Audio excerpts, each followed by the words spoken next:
Hello everyone! Welcome back to another Think-A-World Let's Play of Minecraft in 1.14. This is Keegan, as always. Um, Doubt it anybody will ever be... Hello lag. Uh, Anybody ever be on this channel besides me, or at least by themselves. But I just found a cave. It's like 20 blocks away from our house.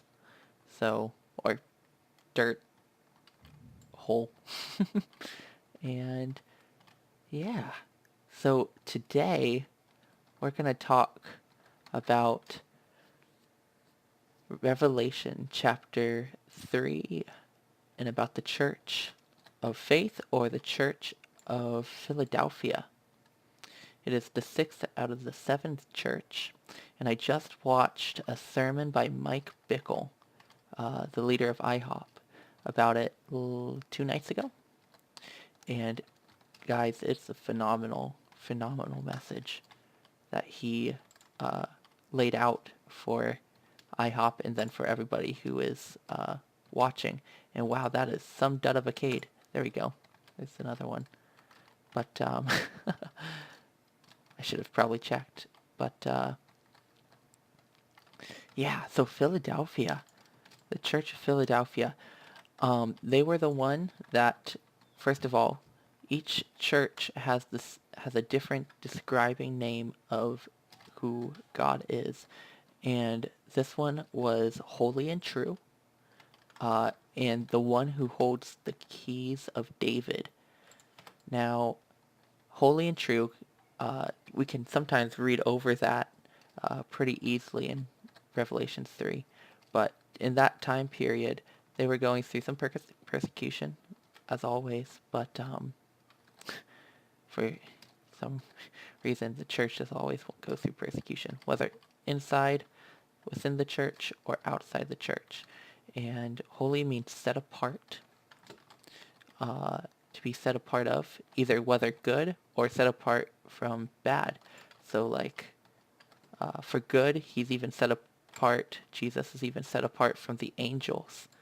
In Hebrews, it describes that Christ is above the angels, which is a very big phrase to put into Hebrews, considering his audience were all Jews, and to say somebody is above the angels or above Moses later in chapter 4 is almost blasphemy in their eyes if they don't accept that, which is a serious deal. Hey, Iron. But yeah, so set apart from good and set apart from bad, like he'd never sinned and all that jazz. Hello, thank you. So that's what holy means, set apart. And then true, he will always tell the truth whether or not you want to hear it. And who's true, who's upright, who is good, who is reliable. You can always rely on God for anything and everything, and that's what he wanted to express there. He also talks about the keys of David, which is another fascinating subject. So the keys of David, hello, had bigger implications than most people read into. To have the keys of David in that time, or in the time of David, meant that you were in charge of his treasures, his treasury, and everything like that. And that was a huge deal because you could give the treasures to whoever you want. David trusted you, or in this case, God trusted Jesus to outpour blessings upon his people and to give out multitudes of resources and materials to the churches. And I'm lagging once again. Uh-oh. I don't know what's happening here. I'm gonna wait and see. There we go. So that's amazing. And further on, it says he is the one who opens and shut the doors.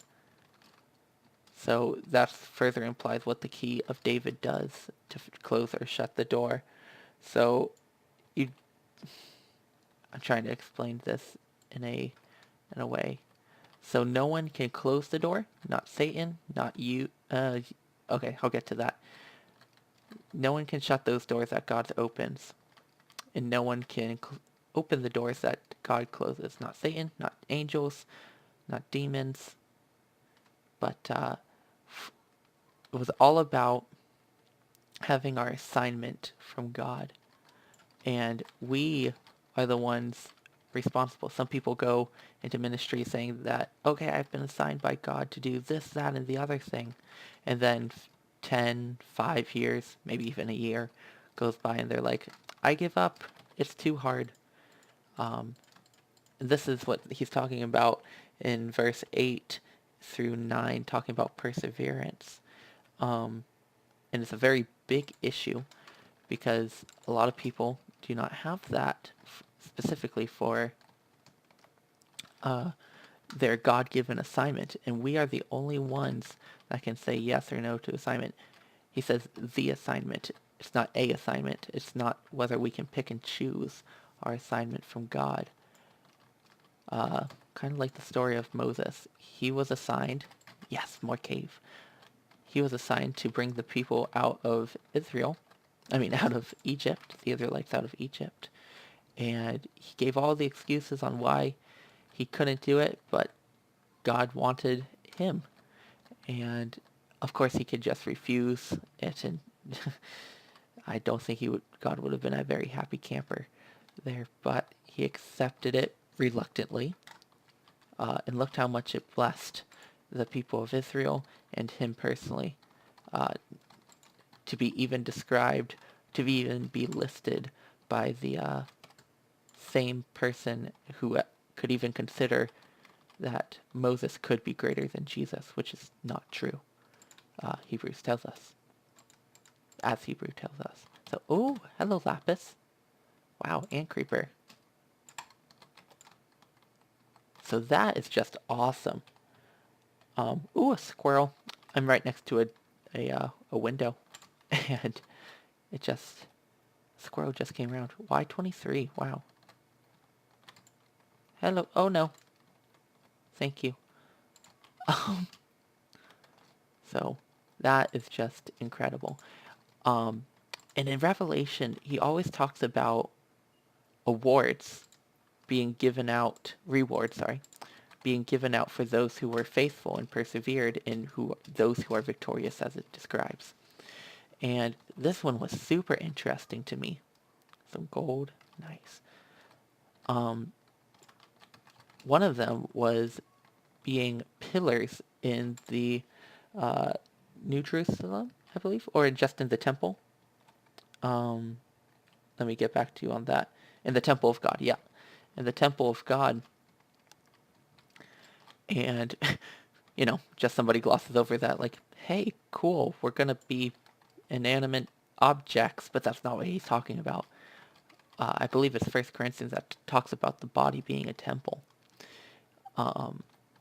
which is in itself amazing. And I think it's a couple other things. It's definitely Paul's teaching that we are one body, one bride, in which that will be later in Revelation, and one mind of Christ. So that is cool. But pillars resemble a lot more than we think of originally. In Genesis, between Laban and Jacob, they set up a pillar of remembrance in Genesis 29, I think. Yeah, I just read that last night. No, 31. And it just intertwined with this perfectly.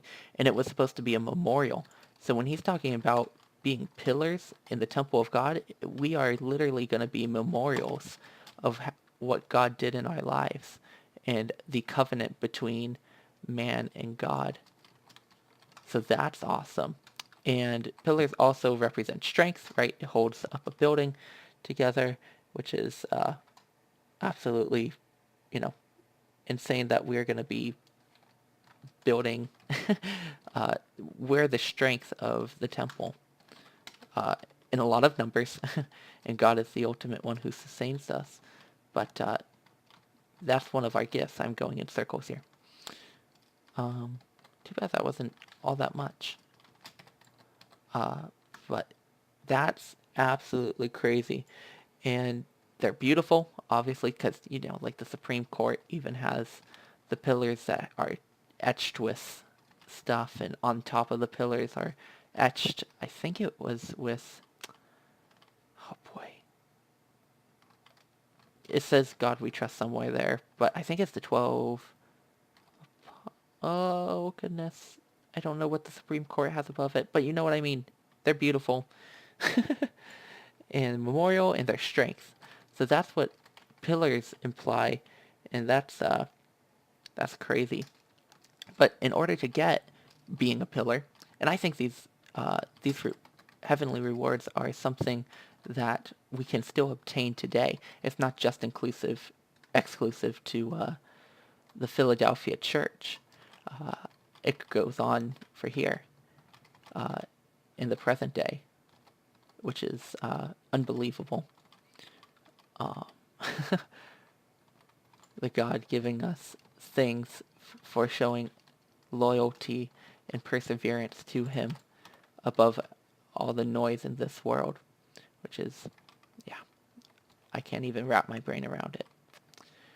But, yeah, that's crazy. But yeah, these will still be today, are still relevant today. And, oh no, I broke something. Um, might be ending early. I'll grab that later. Or maybe not. I don't know. But just, yeah, awesome, right? We get these rewards by being perseverance, and I think oops, I'm so sorry about the mic. Um, I'm not used to this yet. I think one of the hardest things that we can do in this life is being tempted to quit. I think passivity might be one of the greatest sins of our day of age, and actually in all church history. Is passivity, sexual immorality, and impurity. I think I mentioned that before. Wow, look at the kelp forest. That's so cool. I went over here. Uh-oh. Okay. So let me encourage you guys. If you are,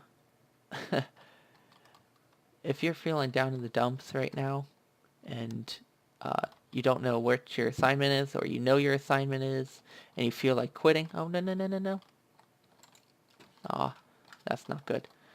And you know what your assignment is, which is a beautiful thing. I wish I fully knew what my assignment was. Don't quit. Don't quit. You are going to regret quitting for the rest of your eternal life. Ooh, boy. Oh, no. That's bad. Hey, nothing blew up in my storage, so that's nice. Huh? I'm such a doof. There we go. Wow. That was bad. That was really bad. Um, but hey, I just have a brand new expansion. I'm sorry, this is really dark for y'all, isn't it? There we go. But yeah, don't quit. If you know what you're doing in this life already, and you already have God's purpose and plan for your life, don't quit. You're gonna regret it for the rest of your eternal life, which is hard to fathom. But well, you're not gonna regret it. Let's put it. You're gonna regret it in this life. Let's put it that way. Because in heaven, I don't think we regret much, because we're gonna be so enthralled with what Jesus is, who Jesus is, and so enthralled with our heavenly reward when we get there that we are not gonna even. No, no, no. I wish I could redo everything. Okay.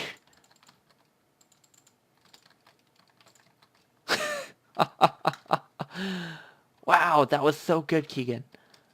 Um, I need to clean up my mess. Cause wow, that was messy. That was really messy.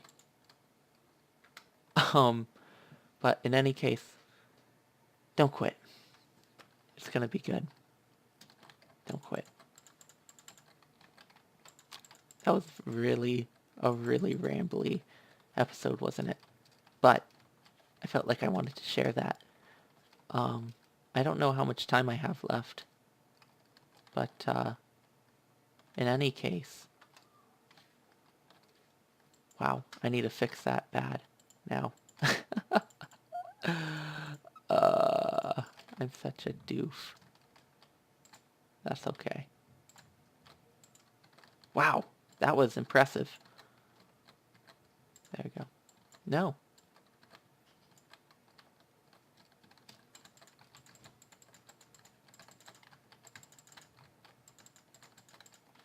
Wow. Alrighty, I'm gonna let you guys off here. Thanks for caving with me. We got some pretty good stuff. We lost our sheep though. I'm very disappointed in that. But nothing that we cannot fix here in the wonderful, beautiful Minecraft world. So, I will see you all in the in the next one. Take care and God bless.